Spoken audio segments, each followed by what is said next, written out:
A Sekonda dive watch, 200 meters water resist, only £30. Is this watch any good for that money? Stick with me and you'll find out everything you need to know.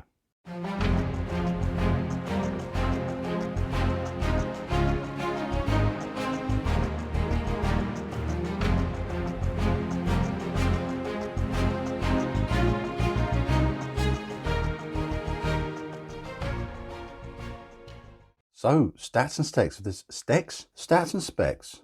first Sekonda for the channel. I had to get one in because I found this for £30 on H. Samuel's website. I thought £30. I have to see it because I am obsessed with and adore my Casio Duro Marlin MDV106. That is a hell of a watch, as you know. Many people say it can't be beaten. I thought, well, let's see, can anyone at least try? So I had to check out this Sekonda. It's the 1846 model number. 200 meter watch, it says here. So that's effectively a dive watch. For £30, I thought, wow, there's not many watches for 30 quid which have 200 meters water resistance. But is it going to be a heap of junk? We'll have to find out. It's a lightweight watch, only 97 grams. What do you expect for a 43 case size? A lug to lug is quite long, it's 51. So it's quite a big watch. Slim, it's only 12.3, which is acceptable. And that's helped with the fact that it's got a Mayoto quartz in there. Date complication at your 6, which is a fantastic place to put it. It really helps with the symmetry. I'll go into more detail with that later on. But the lugs are quite narrow. It's only 20mm lug width, but I think it works. So it's easier for strap changes. And I hope it helps sort of bring the design in a bit, makes it look more slimline when you have slightly narrower lugs. It's all stainless, no plating going on here. It's all mostly polished actually. There's not much brushing going on here, only a bit on the top, but all underneath pretty much is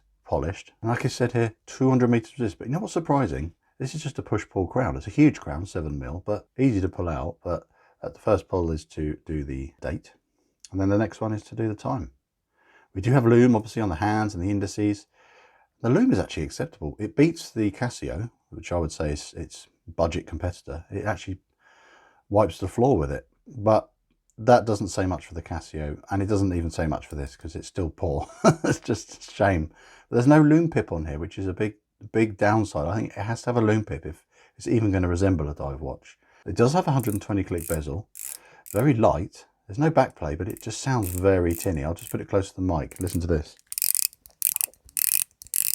It sounds cheap and it feels a bit cheap. It's very light, but it lines up perfectly, which is what you would want. I mean, I've seen very expensive watches that don't line up. If you can get it right on a £30 watch, you can get it right on anything. That's what I say to anyone watching this who makes more expensive watches. If 30 quid you can get it to line up, come on. So let's get this beauty on wrist and we get an idea of how it looks on me on my 7-inch wrist. Look at this strap, it's huge. I mean, I've got a big wrist, well, medium wrist, sorry, not big. And I'm right down here. So you could slap this over a wetsuit. Loads of extra scope. So if you've got a smaller wrist, you're going to be using the maximum amount of holes, really. And if you've got a bigger wrist, you've got loads of scope. But being a bigger watch, as you can see here, let's get this. The silicone strap. It looks big, but it's light. And like I said, it's under 100 grams, and it's relatively slim at 12mm. It fits and it's really comfortable. So that's got the ball rolling with this. Let's discuss this watch in a bit more detail. So see you in a moment. Come on.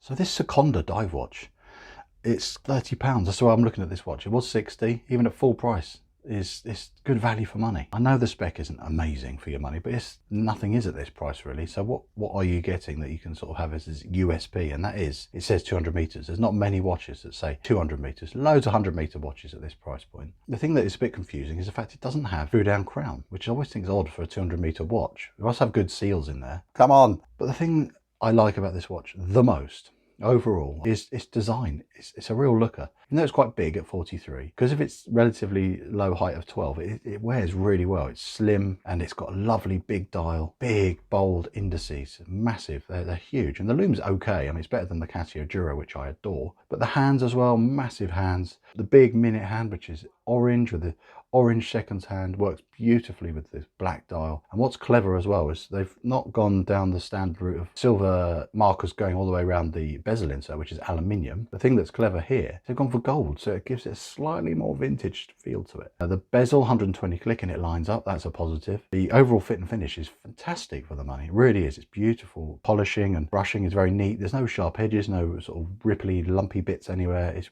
really good. If you pay £30 for an homage watch, I think there would be flaws and issues. I think they could be a bit sloppy. I have seen it on 60, 70 pound watches from China. To get a watch for 30 pounds, again made in China, but from a British design, British brand company. They've obviously got a bit more of a consistent quality control implementation going on there in China, and then you've got that consistency and the warranty and all that stuff. So it is fantastic to get something, although spec wise is poor. There's no ceramic or sapphire going on here. I feel like the compromises in the other way is very consistent and good build quality. That is what I'm happy to pay my £30 for. Very versatile colour design. You can get this on a bracelet. There's a blue version, but it costs a bit more.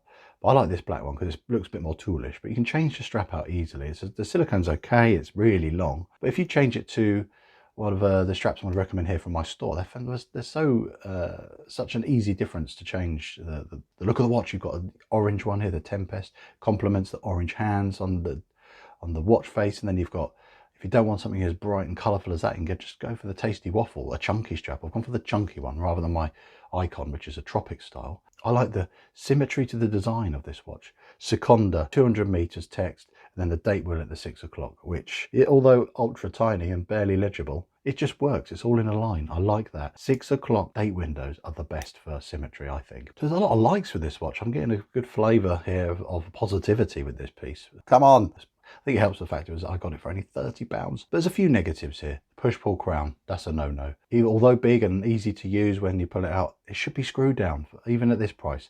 If it's 200 meters, it should be screwed down. I don't like a polished case back. It's a nightmare. They scratch up immediately, and then it just looks rubbish. It should be brushed. That's just a pet hate of mine. The second hand doesn't always line up on the markers. It's a bit of a bugbear, and some of you are going to rage quit this video now knowing that it just doesn't line up. And with these dirt cheap movements, this is probably a movement that would go in a much smaller watch, and the date wheel is tiny. You need to have a microscopic vision to read the date. I mean, I'm having to do this just to read it. Very quiet tick though, which is very good. Not much ticking going on. You do get that in cheap movements sometimes. Very quiet. We're talking about the negative. The bezel feel, although precise, you feel every click. God, is it tinny. There's no rock or play in there. There's no bounce or wobble or anything. It's weird. It just sounds so cheap and snatchy, and really, if you could judge a bezel on its sound, it would be a 2. Very quiet. But on action, it's a 6.